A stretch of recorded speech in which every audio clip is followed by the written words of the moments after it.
Evening, boys and girls. TMA Sunday Night Live, where you choose the topics and we will discuss them. As always, we're in association with the Watford Football Club Former Players Club.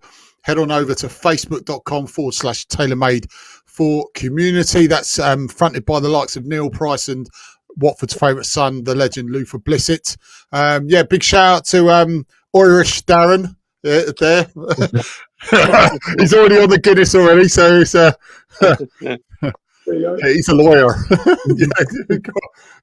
Top of the morning. Right, and Mr. Ozan himself, young man Dino, even mate, and the Man City fanatic himself, the man, the myth, the legend, Mr. Moodinho. Evening, boys. You're right. Yeah, I'm just an advocate, Moobs. Yes, I'm just an advocate. When we thought he was talking about John Cena, we thought Darren was doing a John Cena act at one stage because he buggered off again, didn't he? Exactly. Oh, brilliant. Oh, geez. Right, okay, we'll get onto the drinks later, all that banter, but let's get straight onto the topics. We've got a couple of classics, and like I said, if you want to add any more topics while we're covering the ones we've already got, then please do. We'll read them out during the show. Right, so let's get straight on to the topics, guys.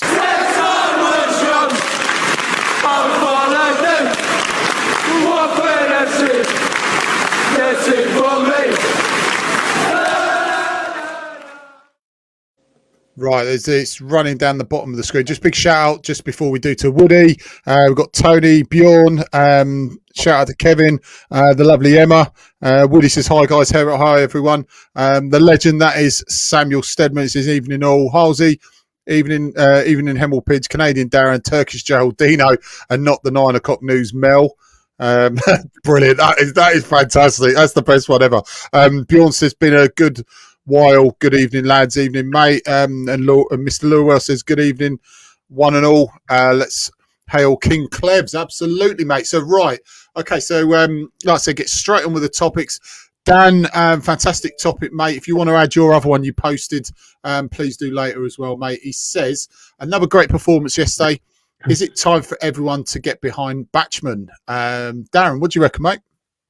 Yeah, for me, I've always been a fan of Batchman. He hasn't necessarily had the best season, but I'm really pleased for him. I thought it was a big statement by Tom to put him in or keep him in and make him captain. I know Hoop is out for 2 games suspended, but what I will say, just before we came on air there, I think the guy's called Mayushi or something. I can't remember the Japanese lad for Birmingham. He got inside the box and he hit that ball so hard, and that was truly, we overuse the term, but that was a world-class save by Batchman. That was unbelievable. So it was close to him, but it was the fact that the proximity was so close. He had such little time. That was awesome. So I'm really pleased for him. I think, when he's been interviewed, it sounds like, the keepers, just like I saw Matty Pollock interviewed yesterday, the whole team, it does sound like there's a good camaraderie and good support, which is brilliant. But I thought the whole back line played well. But going back to the Batchman thing, yeah, definitely think we get behind him. And it was an important win yesterday. Important 3 points. Just we're not safe yet, but we're a lot closer to safety than we were. And just to clarify for folks, yeah, my nan bought me this. My nan was Irish, she was from Roscommon, so she bought me this in the '94 World Cup. So it's St Patrick's Day here, so everyone's down the pub getting hammered. And I was saying to Pidge, because there's a lot of us English lads who play football, we actually do celebrate St George's Day over here on the 23rd of April as well. We always have a bit of a English night. So, all good. I'll pass it on to Dino. Hey, mate. To be honest, I haven't seen the game. I can't really comment on the saves. never had a problem with Backman as a shot stopper. Me and Pidge just said it, and many others. It's more to do with catching crosses. You know, I'm happy for him. I'm happy for Cleverley to get the win. I don't know if it was an outstanding performance or not. By the sounds of it, we were lucky at times. If I'm honest with you, I've read on some comments. So I wouldn't go as far as saying it's outstanding, but it's a clean sheet and it's a win. I'm very happy for Cleverley. I'm not going to go over the top yet. It is a much needed 3 points. We badly need it, but it's going to be in the proof on Good Friday for me. I'm not talking about winning, but just seeing a performance against Leeds, who are top at the moment, I believe, because they beat Millwall today, didn't they? So I want to see how, you know, this club really is behind Cleverley. Even if we lose, just see a better attitude. We haven't had a problem away. It's at home, isn't it, where the problem is. So, but I'm happy for Batman. You know, neither keeper's outstanding. Hamer has a great day, and he does mistakes as well as Batman. It's just, as we've said many times, it's the toughest position on a pitch. You do one mistake, and unfortunately, it's normally very costly. So, you know, I'm happy for him. I'm happy with Cleverley, and may it long continue. And like Darren said, we're far from safe yet. And I'd like to see a good performance against Leeds. I'd like to see us actually try. It was nice to see Dennis actually work hard for a change, because he hadn't done none of that all season. So it was good to see him press and take the goal very well, to be fair. So long may it continue, and hopefully Cleverley doesn't say anything nasty about him, so they sulk and then he gets the sack, because let's be honest, that's what's happened to all our managers with these players. So, but we'll see, won't we? I'll pass it to Moobs. Well, Dino, I'm in agreement with you, mate. I didn't actually see it. I'm with you. I didn't see it either. I've seen the goal, but I thought it was actually a pretty good finish. Others have said it was bang average. I was thinking you don't know what you're talking about. It possibly is time to get back behind Batman again. I don't think, he has had a lot of criticism this season. I've probably been one of his biggest critics. There have been times when he has absolutely messed up, and we know the other week at home to Swansea, he was in deep, deep trouble for what he did. I can't praise him for that at all, because that was just how not to defend, how not to be a keeper, and quite frankly, play suicidal football. Well, go to Saudi Arabia for that. But you know, he keeps a clean sheet yesterday. He's starting to. Maybe he's turning the corner. I think possibly, yeah, it is time to get behind him again. Maybe give him another chance, because I'm guessing he will be in goal now until the end of the season. Unfortunately, I probably don't. I can't see where Hamer's probably going to get back in unless Batman gets concussed or something, or gets an injury. But like what Dino said, neither keeper have done themselves justice this season. There's been plenty of errors from the both of them. But yeah, I think maybe we have got to start getting behind him again. And I think, Cleverley sort of made it clear in the post-match or pre-match interview, I can't remember which one it was. Backman is club captain, that's for definite. But if Hoyt is on the pitch, Hoyt takes the armband.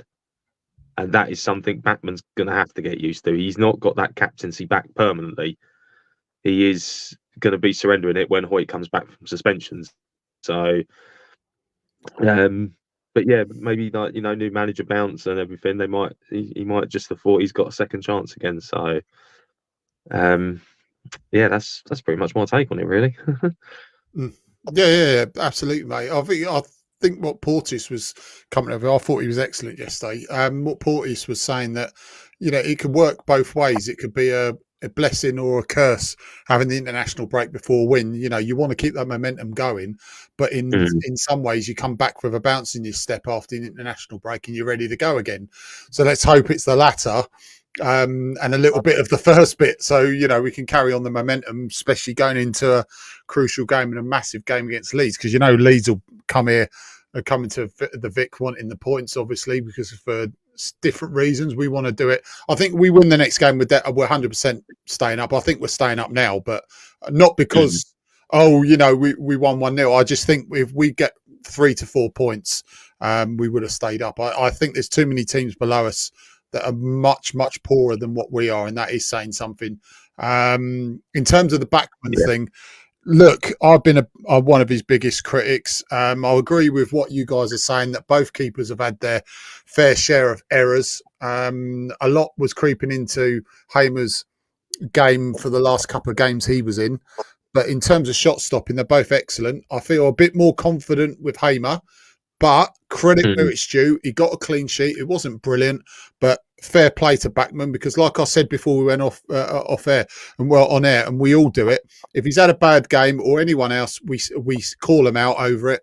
If they've had a good game, you give them credit, and fair play to Backman. He pulled off some fantastic saves, like Darren said, and also he was left wanting a couple of times, but at the end of the day, we won 1-0 and he kept a clean sheet, and that's all you ask for a keeper, and it's good on him. And fair play. I applaud him for that. And on to the next game. And like you said, Moobs, he's down as club captain, but who I'm sorry, in my eyes, is the best centre back in the league. I don't care what anyone says. He's the outstanding defender in the league. People go, "What the hell are you on about? We're conceding goals at will." But you're playing with two centre backs, and the problem is all season he hasn't played with he hasn't played with a settled centre back partner. But yeah, we desperately need Hoot. Okay, on the evidence of yesterday, both players played really well, but we need a settled defensive partnership in front of Batchman, and I think that will obviously help him as well. But yeah, fair play Batchman, really, really well done from him yesterday. And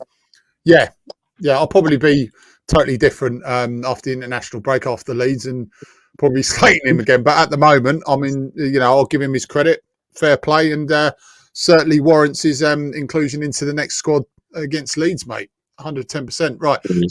Just before we get on, boys, just shout out a few of the comments.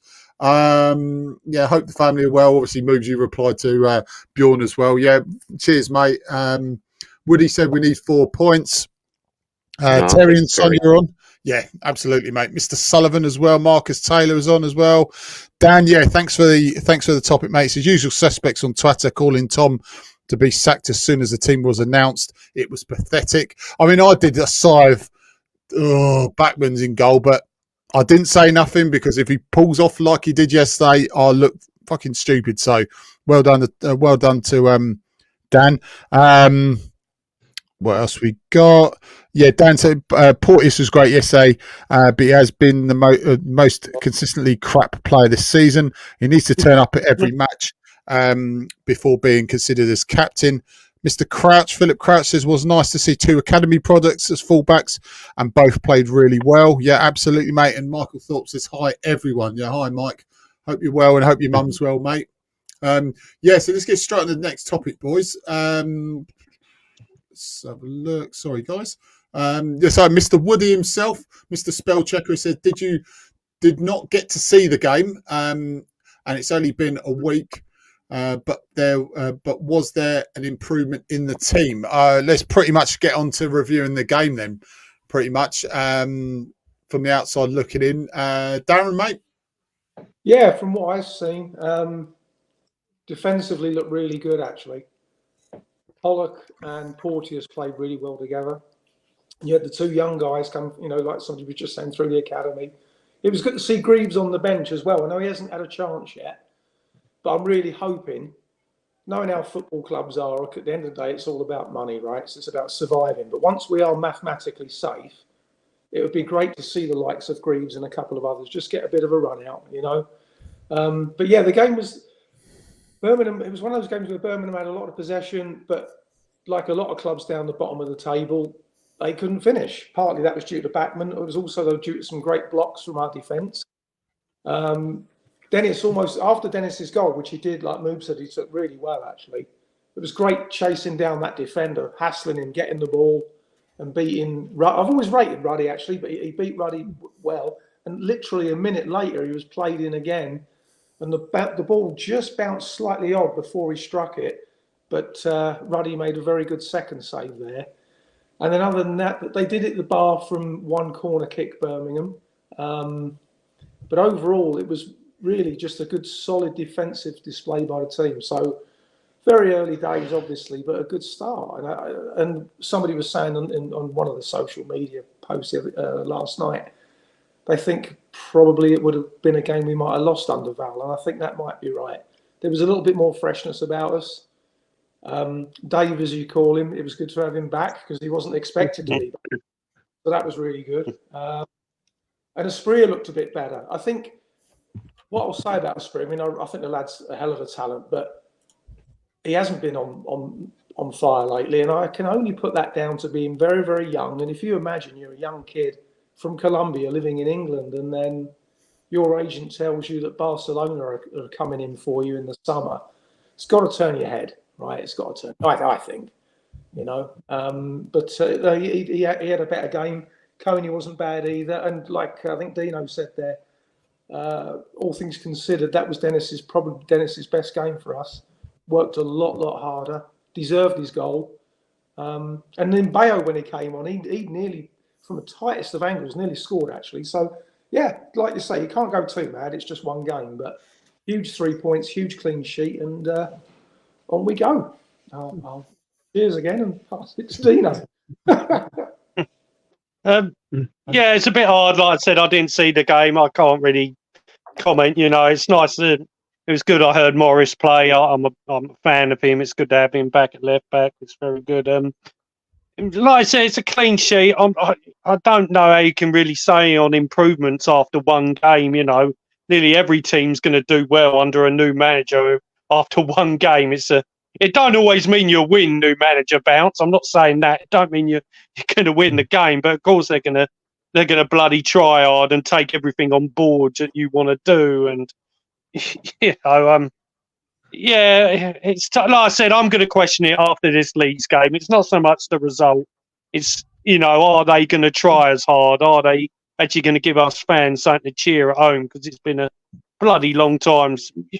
You know, there's been a couple of good games, but there haven't been many. And yeah, proof in the pudding. It's going to be against Leeds. It don't even matter if we lose 1-0, but I want to see us actually attack and have a go and play this high pressing football that Cleverly wants. So let's see what it's like against a decent team and not a team near the bottom. I'm not saying Birmingham aren't decent, you know, but yeah, it's going to be proof in the pudding next game for me, I'm afraid.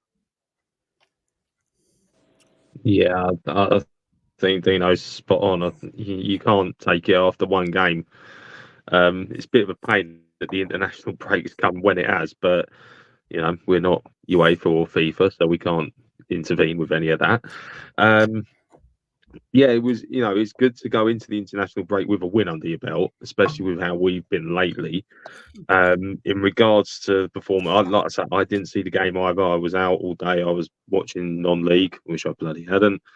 More on that in a little while. But yeah, for Dennis to get the goal, yes, that is a very good thing because it's what we brought him back for, to get us goals. Playing through the middle as well yesterday, I think that is where he needs to play all the time. Can't keep farming him to the wing because he's just so ineffective and it blatantly shows. A clean sheet for the back line, and I've got to be honest, if you look at the back line, it's literally a United Kingdom back line, you know, the back four, especially with two youngsters out of the academy. Like Dino said, Morris back.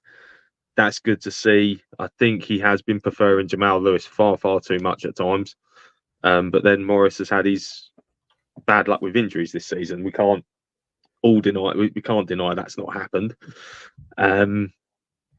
Yeah, as you know, as for the midfield, that, like Darren said, Dave suddenly reappearing after that nasty crunching challenge last week from the Coventry players was more of a surprise than anything on the team sheet because I didn't expect to see him. Yeah. And the way they spoke in the pre-match interview, they weren't they didn't sound overly enthusiastic that he was going to be available. So for him to pretty much play a whole game, you know, that's a bonus. So but yeah, I think we need to see something. We need to see a reaction at home now. Get this international break out of the way. It'll be an interesting team selection because we don't know who's going off and who's not, and whoever does go off, how quick will they get back? I remember last time I think the last international break we had to go without 4 players because they all got back on the Friday before, and they did not. But they couldn't do any training or anything. So that will be a test for them. But yeah, it's just we've gone in the right. We as I would say, we've stopped the rot. We've stopped it probably at the right time. Because maybe under Val we probably would have lost. But you know, you never know. He probably could have pulled a miracle out of the bag that if he was still here. So who knows? But yeah, step in the right direction. But yeah, I think we've got to judge it after Leeds more than anything. And I'll tell you what, I'll take a draw against Leeds right now. Before I would have said just write the game off and just go damage limitation. But now you could, you know, the boys will have their tails up, and if they come out with the right attitude and we get behind them from the word go, then you know, who knows? We might be able to sneak something. At least I'd be happy with a draw, but if we sneak to win, cool, blimey, I think there'd be might be a pitch invasion like the Deeney goal. Yeah, exactly, mate. Look, you know, we know how good Leeds are, but let's take heart from the fact that we played Leicester twice and we could have got at least 4 points out of that. If we'd corrected certain errors throughout the pitch, home and away. And Leeds, I don't think Leeds are any better than Leicester. I'm not saying for 1 minute we're going to either steamroll or either win the game. But I think, like you've hit the nail on the head, mate. I think if we approach it, and I'll say this to Dino every single game, hence why I put 2-1 every single game, boring as it sounds, if we approach every game, like you said, with the right attitude, start from the very first whistle, go at them, show no fear, obviously not too gun-ho, then you've always give yourself half a chance. And look at the Championship is famous for upsets. I mean, you've had plenty in the Premier League this season, but Championship is well known every season for being a tight league, and secondly, anyone can beat anyone on the day as long as you show the right application and attitude. And like a lot of people said with Dave coming back into the side after, like you said, that injury, and even I thought he'd be out for 2 or 3 weeks. Luckily, it transpires he wasn't, thank God. Him and Espria will be key after an international break, especially against Leeds, for their wing play. I think it's speaking the obvious here, but all the attacks will go through them. As in regards to the game yesterday, and I pretty much watched most of it, I thought it wasn't brilliant, but I thought we showed a lot of application. I thought we certainly try to execute as much of the game plan as Klebs was trying to get on. I know he says in the post-match interview that, you know, he was a bit disappointed with the fact that it didn't all go to plan, but he was obviously quite happy with the fact that we got a clean sheet and we won.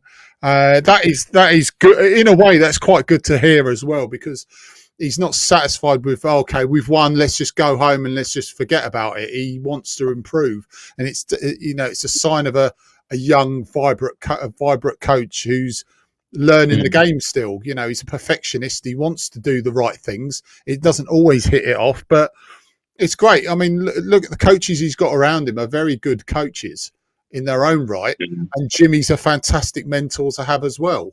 He's played for the club. He knows what's required. He's worked with the youth players, the same with Klebs. And like the boys have said, Morris and Andrews there. We had the young, I keep forgetting his name. We had the young lad on the bench alongside Jack Greaves as well. Is that Eames? That's it, Eames. Yeah. We had Eames as well. Eames, very good player. We've got 5 or 6 very good youth players hanging around there, which are very close to first team action. Like I say, Greavesy being one of them.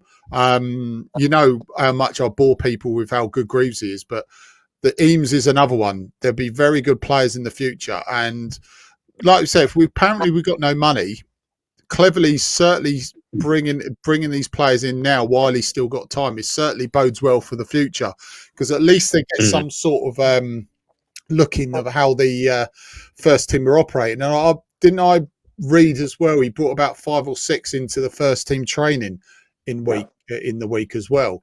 The under 18s or the under 21s, didn't he? Yeah, there was a little video they posted, and there seemed to be a heck of a lot of youngsters that came out and done some training. I was just like, I didn't even recognise any of them. So yeah, if he's doing that, you know, and I think also the, you know, we're saying about Klebs with his mentality. That's also a Fergie mentality. Yeah, he's learned that from Fergie all those years of being at Manchester United, going through the going through all the stages from like the kids, you know, up to the youth teams, to the reserves, into the first team, learning from Fergie, learning from others on the pitch. You know, I'm sure probably maybe even Roy Keane will probably give him some tips at some point if he picks the phone up and rings him. You know, I'm sure, you know, maybe even Carrick and that have probably picked the phone up. I know he's Middlesbrough boss, but he's probably said, you know what, Yeah. you know, good luck with it and everything. You know, I'm sure they all still talk to each other. So, yeah. So I think, yeah, this is, you know, it will be interesting to see what they do at the end of the season, whether they go for another manager or they say to Cleverley, you can, you know, we'll give you a 1-year contract, something like that, and see what happens. You know, because I don't want to see him. I don't want it to fall apart and for him to get sacked from the club. No. You know, that's the one thing I don't want to see. I mean, if they have some sort of contract move, sorry to interrupt you. If they had some sort of contract, and I'll throw another question out to you so you can carry on, mate, as well. If they have some sort of agreement, right, if it all goes belly up, you go back to the youth team, then it won't be so bad. So, right, okay, if it all goes wrong, you've got a year contract, like you said. If it don't go well, then we'll get you to carry on your education with the under-18s or the under-21s. And also, mate, we'll start with you and then obviously get Dino and Darren's thing before we get on to the other segments. But I think Michael said this. It might be Michael. Apologies if it wasn't you, Michael. Will we keep Dennis at the end of the season, mate? I'll start with you, mate, and obviously Dino. I'll throw Dino and Darren this. Do you think he'll stay, or do you think we have an opportunity to keep him? I don't know. I'd love to know if there's any clauses that we put in the loan, that if Forest put anything in the loan deal, because if they're on the verge of being done for financial fair play, which sounds like it really is going to happen, it could mean that we might end up having to buy him back, which will not go down well. Right now, I don't think he's done enough to stay. Whether or not they turn around and say in the summer, you know what, we'll have him for a full season on loan. That's a possibility, but I think it all depends on who's in charge. Whoever's in charge will have to have that say. But right now, I would say no, because he hasn't done enough. Yeah, okay, he got the goal against Leicester. Yes, he got the goal yesterday. If he bangs in, I'd say if he bangs in another 5 between now and the end of the season, then I think there could be a case for it. But if he doesn't, I would say, you know what, you got your fitness back, you've put yourself back in the shop window with Forest, go back to Forest. I think that'd be the only way out of it for me. Dino, what do you reckon, mate? No, I totally agree with Moobs. I haven't been impressed with him one bit. I must admit, I was very excited when I heard he was coming. I won't lie there. I was like, you know, wow, that's the sort of player we could do with back. You know, when we said it, I was very happy. But I think he's too lazy. He don't work hard enough. I think he thinks too much in front of goal, to be honest with you. Sometimes when he can put a shot off, he wants to beat the man again. And I don't know what it is with strikers nowadays, because it ain't just him. Many do that, you know. Once you've beaten the man once, have a bloody shot. Why? What are you scared of? It going in or say?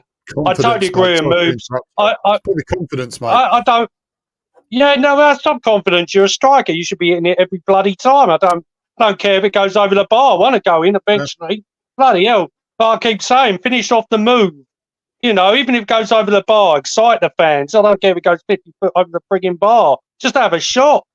You know, confidence. You're supposed to be our main bloody striker. You can't be using that. I see why Forest don't play him, to be honest with you, because he ain't bloody good enough. To be honest with you, with the Cleverley, I think Cleverley probably would have said, you know, if it does go wrong, I'd still like to run the youngsters, like Paul said. I'd personally like Cleverley to take over and bring in some of these youngsters and have Dennis. We're not going to go up for a few more years, I don't think. Like Pidge has been saying, there's quite a lot of good youngsters in there. You know, let's give them a crack, you know. Mm. You know, Dennis ain't good enough. Let's start breeding these good young players that we have got. And we've just got to be patient as fans. I'm not patient at all. I hate bloody losing.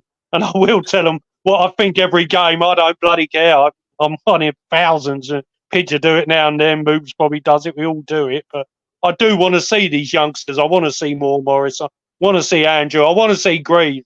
I've only seen him once for 10 minutes, and I was impressed like hell. I keep telling Pidge when he told me about him, went, bloody hell. Why don't he start? He's bloody brilliant. He's direct, he's brave, he's intelligent. Why can't this boy get a bloody game? I don't know. The whole world's gone nuts. I really don't. So, no, I wouldn't keep Dennis. I'd get rid of him now, to be honest with you. I wouldn't even bloody play him now, in all honesty. Yeah. Yeah, I don't know. I mean, for me, a couple of things. I think, like I said a couple of weeks ago, I was so disappointed that when when Dino arrived, when Dennis from jail. Jail. He's supposed to be a professional footballer and he arrives at the club unfit. That speaks volumes for him, right? That says a lot about his attitude to being a professional athlete. Over here, obviously, the big sport in Canada is ice hockey, and there's a famous saying by one of the players, and it's, you will, what was it? Something along the lines of, you will miss 100% of the shots you never take. It's a great little saying, because if you think of it, the one thing, how often, like Dino just said there, and it's not just Dennis, it's players at various clubs. Yeah. Players afraid to shoot these days. They want to be a second time or a third time, or they want to, like Arsenal sometimes, they play some amazing stuff, but it's like they try and walk the ball into the net sometimes. Bloody annoying. Take a shot. And but yeah, I don't think he'll be here in the summer. Interesting, like Moobs was saying, that whole business with Forest, that's turning into something quite crazy anyway. But yeah, for me, I love the fact that we do have, because I don't think for a few years we didn't have many youngsters coming through, but all of a sudden now we're starting to get a glut of youngsters who look like they can step up, and that's brilliant. That's brilliant. And possibly that is because we're on our second year and soon to be third year, all being well, of Championship football. Because of course, when you get to the Premier League, it's all about survival up there, and your owners tend to look abroad and go for international players. But yeah, it's exciting, potentially very exciting times. But yeah, I think Dennis will go. He did take a goal well yesterday, and he did play well yesterday, I think, in his defence. But like I say, arriving at any club in the January windows and you're not fit, that's just so disappointing. Imagine, like for us guys as working guys, you get offered a new job and it's a bloody good job, and you start turning up late every day or whatever it is, right? It just shows a poor attitude, and it's a lack of accountability, and these guys get away with it. He's still getting, I know he's taking a pay cut, but I wouldn't mind earning what he earns on a 70% pay cut. I'm sure it's pretty bloody handsome. So anyway, just my rant. I'm going to top my Guinness up in a minute. I'll pass it to cheers, Fergal. Just a shout out to a few of things. Two right, Dino, see the goal, have a go. I agree with Dino. We are not going up for a few seasons, but we have to make sure we stay in the Championship. Danny Boy knows his shit. Brilliant. That's from Bjorn. Well done, mate. The club, this is what I touch upon as well. The club got rid of Omar Ritza, who was working with the academy before he stepped up alongside Ishmael. So would the club let Clubly go back to the kids? I think me personally, I think it's just a theory that I might have. I don't, obviously I don't think that will probably work. Just a big shout out once again, because I've had Omar on here as well, and I've had the pleasure of chatting to him a few times, and I'm really gutted that he left, because I think he's a top bloke and a really, really good coach, and I wish him well. So yeah, it's a real shame, because it's a shame they couldn't put Omar back with the youth team, because I think he's done a fantastic job alongside everyone else in the youth team, being fantastic. But yeah, like I said, start of the season, and Dino's absolutely spot on. I know you boys have touched upon it as well, but I said at the start of the season, we should have got rid of 16, 17 like we did, bring in 10 new signings, and then have 6 youth team players cemented into the first team squad. And if we do stay up, which I 100% think we will now after that win, we should start playing some of the kids. Like I say, Coyne's a very good player. We've got the Eames, who's looking good. Greavesy, you know what? I'm an advocate for him. Sorry, Moobs, I've got to take that away from you there, mate. But I'm an advocate for Greavesy. I love the guy. I think he's amazing. He will be an amazing footballer. Him as well, Adeyemo as well. We need to bring him in when he's fit. Adepuku is another one. We've got one or two midfielders, so we have got abundance of players. Like Darren said, we've got this influx of players that could be nurtured. If we haven't got money, then start bringing some of these players in. I'm not saying play 9 youth team players, buy 5 or 6, bring them in, let them have a few games at the end of the season when we know we're mathematically safe. Get them to have a few 90 minutes on their hands, or even a few 45-minute games on their hands. But get them to kick on in pre-season. And they've already been in the first team setup and they've had a taste of what the championship has to offer. And yeah, I mean, we all 4 of us. I mean, we can call ourselves oldies now. I mean, obviously, I'll say it now. Even more sort of Jerry Adams on me right here, more than me. But, sorry, it's got to be said. Is my voice going to be spoken by an actor?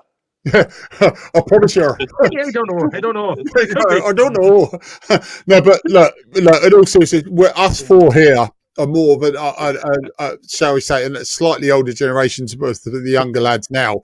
We've been through that period from not necessarily the 80s. I know, Darren, I'm not, no disrespect for you. You've witnessed it more than us, but the 90s as well, that when we did rely on a lot of youth team products coming through. I mean, with us, me, Moobs and Dina, it was more Drysdales, the Baisleys, players like that were coming through. The Johnsons, all these type of players were breaking through when we were teenagers. So we were more accustomed to Watford producing our own players. And like I say, under God as well, when we went down, we started to flood the Darren Wards, the Perpetuinis, and players like that. So then when the next season, they would already been accustomed to what we were doing, and then they could kick on the start of that season. I think Wardy played like 96, 97 a few times, and Page and stuff. But we were always reliant on young players because we didn't have a lot of I mean, look, don't get me started, Bjorn. We had Callie, technically Barnes, Blissett, the obvious one, and all these players. Porter, Gibbo. The list goes on. So we've always been reliant on youth team players when we haven't had an abundance of money. So, and it's starting to turn around again where that's going to be the case, I do believe. We haven't got an abundance of money unless we get a takeover. And the likes of the Coins, the Greavesies, the Adeyemos need to be blooded and need to be thrust into the limelight. Obviously, no pressure on them, but let's see what they can offer. They need to give them a run of games, and the end of the season will be perfect. Paul, don't forget later on, Pidge. We had Ashley Young later on, didn't we? Ashley Young, he had a good career later on, but another great player who had a good career over there. Shall we just shout out as well from Bjorn? Craig Ramage signed from Derby for 90 grand, by the way. So he wasn't. That's from Bjorn, mate. That's not me, by the way. He's not a youth team product fella. He did come from Derby. There's a card. Yeah, look. But, you don't. But his example, Bjorn's example, is it don't cost much to buy a magician. So it only was 90 grand. I mean, today's market it'd be like 100 million, obviously. But right, let's stop this, mate, because it'll just be the Ramage podcast. But he is the greatest behind Lufa, obviously. Should we have kept the top class academy? The best young players are already elsewhere. Sorry, I meant bargain. That's from Bjorn. No, Bjorn, I love you, mate. You're an absolute legend. Keep jogging in Casby Park. You never know. Taxi driver tipped one time, quit nicely. That's from Chemo. Yes, I don't know what that was about, but right, mate. A classic, mate. Right. Well, I'm going to go off me rant about the youth team and what we need to do now. Right, we need to get some. Get on to touch upon the women's result, mate. So let's get straight to it, Moobs. You ready? You're not, but we'll start anyway, mate. All right? Oh, no. It's not ready? Yet.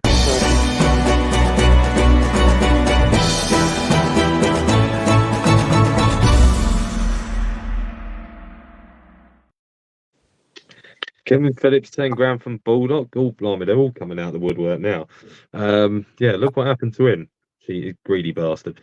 Enough of that anyway. Yes, hello people. I'm trying to smile. I really am. I know even after yesterday I should be smiling, but oh dear, where do I start? Do I start non-league first or should I start with the women's first? It's oh god, it just see, I'll quickly go to non-league. Let's go through non-league quickly. It was another who's Man City shows. It's for God's sake.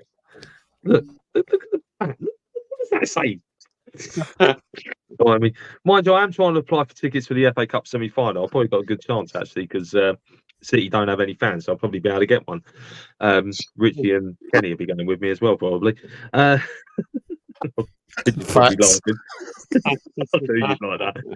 Oh god! If you, I'll tell you what, non-league, it can't get any worse. Actually, no, it can, because if you're a Hemel fan like me, it's just not getting any better. You know, I think most weeks we've been on here, we've talked about some harsh decisions. Well, if you were at Vauxhall Road yesterday, you'd have seen one of the most stupidest and ridiculous decisions I have ever seen. And quite frankly, if they're going to start giving penalties for this type of handball, then we might as well just all not bother playing football anymore because it's just ruined. Unfortunately, Hemel lost yesterday 2-1 to an insanely dubious penalty. And you get the ball blasted at you from half a yard away and you cannot get your hands out of the way quick enough. And the referee just says, yeah, that's handball, I'm giving it. You know full well that you might as well just walk off the pitch. A very disappointing day losing 2-1 at home to Hampton. I know, brilliant for South Park. Well, that'll make us all smile. I believe Cartman might have got that winner. God knows about the rest of them. They probably all killed themselves. Get the ladder. Oh, ladder man's here. Yes, get your ladder out, Neil. We're going to need it at some point. I think Hemel might need it as well, the way they're going. They need to climb the table. Yeah, been a rough day, a rough weekend if you're a Hemel fan, losing 2-1, because yet again, St Albans are the arch rivals of them are on the charge and they're up in the playoff places where Hemel, quite frankly, should be. So it's not been a good day. I know other teams are playing it again. I've just not had the time to have a look, so I do apologise. As always say, you know, the international break next week, you know, perfect time to go and check out like a non-league game if you want some football fix next week and you're absolutely desperate for it. I wouldn't worry about watching England. You probably end up falling asleep after 10 minutes. I know I would. But yeah, as always, non-league, it needs us right now. The support it needs, everyone walking through the doors, puts money straight back into the teams and everything, so it helps them stay afloat. Without us, they will not survive. And you know, like I said earlier on in the season, we lost a couple of teams from the northern part of the country who sadly ran out of money and they could not get the funds to carry on the season. So, like I say, if you get a result for the Saints yesterday, who just said, "Oh, did St Albans? Oh crap! Yes, St Albans did lose. Sorry, I thought they won. Mr. Lewell. They won. Yeah, I think St Albans did lose actually because it didn't do Hemel any favours. If Kev knows who they played, that'd be great. Could watch Scotland. I'd rather sit and watch paint dry, Halsey. I know that's you saying that because I can see it on my phone. Some people think I can't see the comments. I can. I can see who's posting what. But yeah, God blimey. Now, I don't even know how I'm going to start this because this is just even worse. If you thought we were on the rise with the women, well, we've suddenly gone about 4 steps backwards. Who's concentrate on Watford? I'm just saying that. Beyond surprise. I'll tell you what. I don't know what's more painful at the minute, Hemel or Watford. It's getting this. They're on par with each other still. Yeah, unfortunately, it has been a bad week for the girls. Wednesday night, they made the trip up to Sheffield United. As you probably saw, we were live on the FA Player, but it didn't go according to plan. Lost home. Oh, that's who they lost. Jesus Christ, they lost to that lot. Oh, Jesus Christ. That's just all I needed to see. That's just compounded my weekend. those idiots from the southwest. God, they got their bloody tractors out. Don't yeah. Cheers, Woody. I need cheering up. Tell G to message me. Right, so there's a question coming. I'll answer that question in a minute. But yeah, like I say, it has been a bad few days, bad week. For the women, they lost 1-0 at Sheffield United on Wednesday night, and then today was the 6-pointer of the season, and it did not go our way at all. After Man City, God Almighty, I'm not going to live this one down. I'm going to have to retire this shirt, I think. Yeah, unfortunately today we made the trip down to the south coast to take on Lewis FC at the Dripping Pan. I just want to say, firstly, a huge thank you to every Watford fan that turned up today, because there was at least, I think I could probably say, probably around about maybe 100 of us down there. Which was absolutely amazing. I was so pleased to see so many Watford fans coming through that turnstile. It was great. I'm just so sorry if it was your first women's game, didn't get the win and wasn't a great performance either at times. But they've got 5 games left. They've now pretty much got to win all 5 to stay up. It's not going to be an easy job, especially as our next 2 games are against the top 2 teams.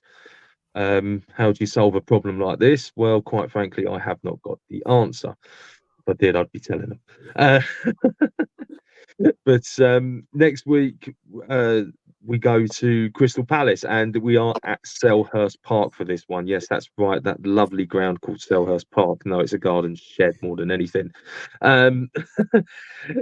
Guys, there's still tickets available for this one, and I can confirm next week we have our own block for Crystal Palace at Selhurst Park. We're in Block B. So if you want to come down, if you can get down to Selhurst Park, come down. It'll be a cracking afternoon. Now I'm going to be there. I think a lot of us just going there for a laugh now. No, we shouldn't say. I know I shouldn't say that, but yeah, come on down. Like I say, we'll be in Block B. We've got our own block, so all the fans can sit together. We haven't got to worry about being mixed in with Crystal Palace or anything like that. It will be a cracking afternoon out, especially as I had the honour of meeting a lot of the Crystal Palace fans at the return fixture back at Wealdstone, the back end of last year, and they are all just absolutely sound as anything. They make everyone feel welcome. We had a great chat and a laugh. We even nicked half their chance towards the end because we were that desperate. We were struggling to come up with ones of our own. But yeah, that's next Sunday, and then the following week, as we all know, it's Easter weekend. The girls go, who'd rather go to Sainsbury's? Feel free to go down the shopping aisles if you wish. Jesus Christ. Bjorn, if you'd rather go to Sainsbury's, you can pick me up. You can pick me up a few groceries along the way, mate. I'll give you a shopping list later. Cracking comment. Good response. You got fucking Morrison's. Yeah, yeah, always cheaper. Yeah, it's like I say, next week it'll be a big one. Like I say, the following week, Easter Sunday, we are at Vicarage Road for potentially at the moment is the league leaders, which is Sunderland. Sunderland at home, Vicarage Road. It's the lower Graham Taylor stand that's been opened for us. Get your tickets, guys, and remember, it is a special one because kids go free. That's right, the kids go free. So all you're doing is paying for an adult ticket. Remember, for home games, if you are a Watford season ticket holder for the men, you will get discount.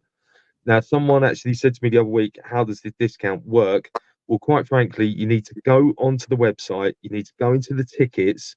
Now, if you're a season ticket holder, you've got your fan ID number. Before you purchase the ticket, sign in under your fan ID number. It's behind the ground. I don't know. I don't normally travel down that way, Bjorn, so I wouldn't know. I can find out. But yeah, if you're wondering how to get the discount on the ticket, sign in under your fan ID under the Watford FC ticket page.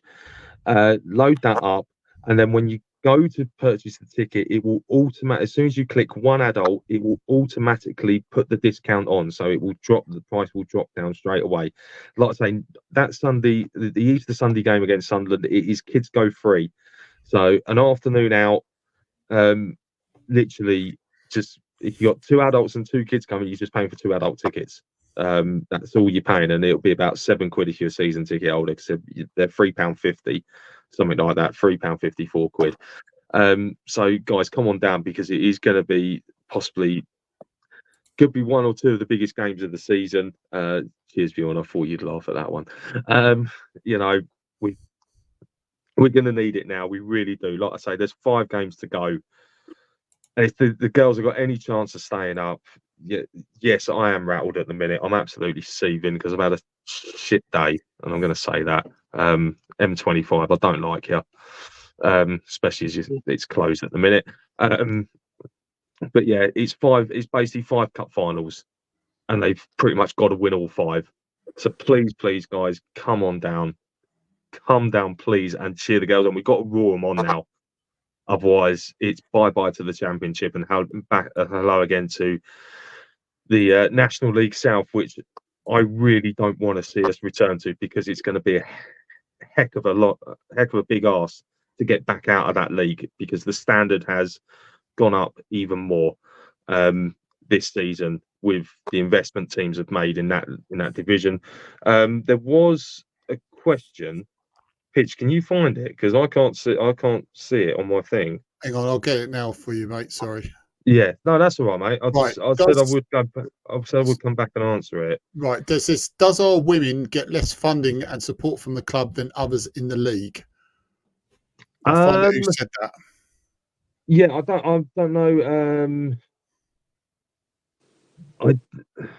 It's a tough one, because at the moment you've got a lot of transition going on. You've got a lot of the teams in, I think at least 10 of the 12 teams in the Championship for the women are full-time. They are full-time teams, or they're like a hybrid team. So you're sort of like a semi-pro, but you're in a hybrid type system where you're slowly transitioning to full-time. Problem with us is we're nowhere near that transition period, and I think the only way we can sort of get towards that point is by staying in this division, because there's meant to be some big investment coming next season. It's a bit more money available. So yeah, unfortunately, there are other teams above Watford in the Championship, in the Women's Championship, that have got a bit more funding and can sort of splash the cash a bit. But you know, you've got to be careful what you wish for, because I'll give you one prime example. I know we've overrun a little bit, so I'll try and sum it up. But you take a look at what's going on with Reading right now. It's not only the men's team that's being affected by that, it's actually the women's team. They are in absolute crisis mode, because we don't even know if they can get to the end of the season. We think they can, but what happens at the end of the season with them? Whether this, because people may not have seen that there is a potential US buyer who wants to buy the club. So if that happens, there's a chance Reading's women's team will be okay, but there's no guarantees, and this is the problem now, because like I say, it is crisis point for them. We don't want to see women's teams go to the wall, because that's not how it is meant to be. It's not even how football's meant to be at all. Whether it's non-league, football league, women's, none of it's meant to happen like that. So in regards to the question, yes, there's probably other teams above us that have probably got that extra funding that makes them full-time, which doesn't really help us, because then they've got their fitness levels are up there. But honestly, if I had to sum it up, one thing I can say about the girls is they train hard every week. They train like three, maybe 4 times a week. and they are training extra hard. Some of them, they even train at night time. So they get there at 7. I think they finish training at almost 11 o'clock at night and then go home. And some of them live miles away. So they've got an extra long drive just to get home. Excuse me. So, you know, it's hard, but the only way things will change in the women's game is if there's more investment, and there's, you know, I can't go into all of that now because it's be here all night talking about it. So yeah, there are, in a nutshell, to sum it up, there are other teams in the league that have a bit more funding and a little bit extra money, but it's not by much. It's not by much, but it's enough for them to be able to challenge further up and try and get to their version of the promised land, which is the Barclays Super League, the Women's Super League. So yeah, that is pretty much it. But like I say, get your tickets, please. If you want to come out for a day out in London next weekend, come on down to Selhurst Park, or Easter Sunday, come down to Vicarage Road. Remember, kids go free. That's it.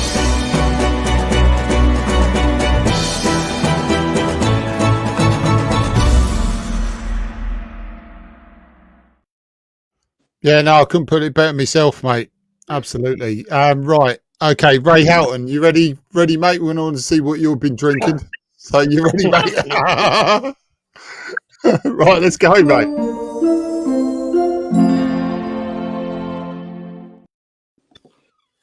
Yeah, happy St Patrick's Day, guys. Yeah, like I said, it was my nan who was on my mum's side, born in Roscommon in Ireland. My dad's mum was born in Edinburgh. And there you go. That's what you got today. This is actually Big Deal Brewing. It's from Rochester in New York, in the US. So decent little lager, that. So I'll be having that probably tomorrow night. So that's your beer of the week, the Big Deal. So, from soon to be Trump's America, I guess. Sadly.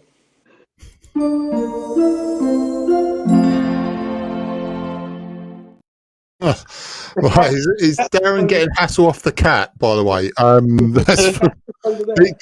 These are the questions that need to be answered. That's from Halsey. I was going to say, with Moobs getting grief about that shirt, I got that exact shirt this week. I ordered it off the club shop. And I've got to say, that third shirt, they call it, I think, oyster green is the colour they call it. Right, it's just light blue, isn't it? It's like the slight greener version of that, isn't it? But I've got to say, it's a really nice shirt. I can't do the third one, the away one. It's white. I don't usually like white shirts. But, yeah, no, I like that one. No, it's not. It is nice, mate. Yeah. I've just got to watch out for the cat. I'll carry on listening in, boys. He's like mischievous. Right, we'll let Paul McGrath look after his cat, but while we're going to be every single fucking neighbour. Right, okay, but we've got to shoot off. But thank you very much, guys and girls. We'll see you next week. International break. We might. Huh? I was going to say, is there one next week because of the international break? Have you got might do one next week, if not, possibly one the week after. But it depends on my work shift, so we'll see. Possibly not next week then, yeah, actually, because it's international break, as the Irishman has just told us. So we will. It's not going to go away, mate. It certainly ain't. So we'll let you know in the week if we do one. Yeah, cheers. But if not, it'll be the one next week, the following week. But a massive thank you to Moob Dino, the man, the myth, the legend. Yeah. Mr. Right, what's fingers? I can't think of a Turkish name, but cheers, Dino. Hassan. Yeah. And Cascarino, cheers, mate. Right. Oh, he wasn't even Irish, was he? Right, Jack Charlton. Neither was he, was he? There's another one faking it. Oh, they're all like Aldridge. No, not no. Never liked Aldridge. John O'Shea. There we go.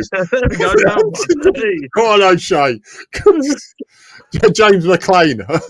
Yeah. But as always, you've been beautiful. We've been Irish. It's good night from him. Good night from him. Which one going? That way. I mean, it's that way. It's good night from the Paddy. It's good night from the man himself. Shane Given.